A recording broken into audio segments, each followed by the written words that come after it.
Let's look at some other useful features of the EFI Diagnostic software. The fourth control panel function is the data trigger screen.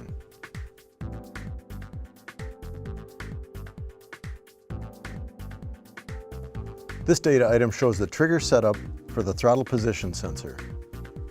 You can use the data trigger function to capture events that are specific to a data item or trouble code. Check the user manual or help file for detailed instructions. The next function on the main control panel is the Special Test button. The Special Test menu displays the available tests or procedures. Here we see options for our example engine, the ECH ECV 630 to 749. The first option, Diagnostic Procedures, gives you an easy way to look up trouble code information or run the guided diagnostic procedures. This screen lets you select either the circuit check or a specific trouble code from the list. Select a code and click the green arrow, or double-click on the code. The other options, the Feature Configuration Registration, shows the software license ID number. Now, we'll look at the Customer Vehicle Information screen. This screen lets you enter information about the vehicle and owner and print it for your customer files.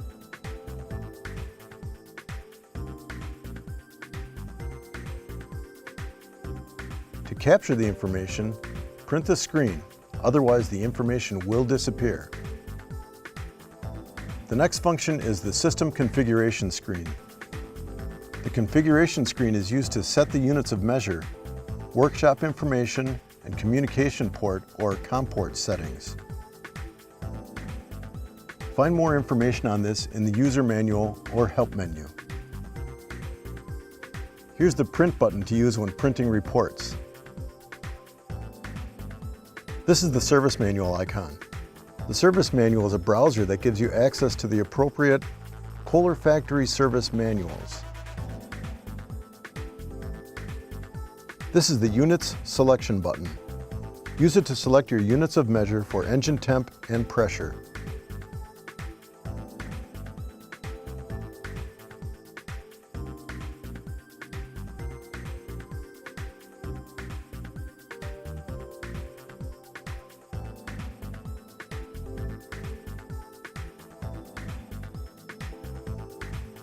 This is the System Help button.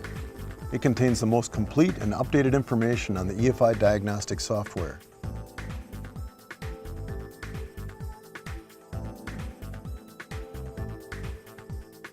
You can search by topic or use the search bar. System Help is automatically updated whenever there are software updates.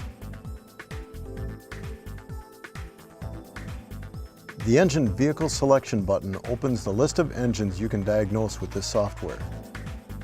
Remember, choose the proper engine to be sure the proper diagnostic information is displayed. The last button is the Exit button. It closes the diagnostic system and shuts down communication to the vehicle. That wraps up our overview on getting to know the EFI Diagnostic software.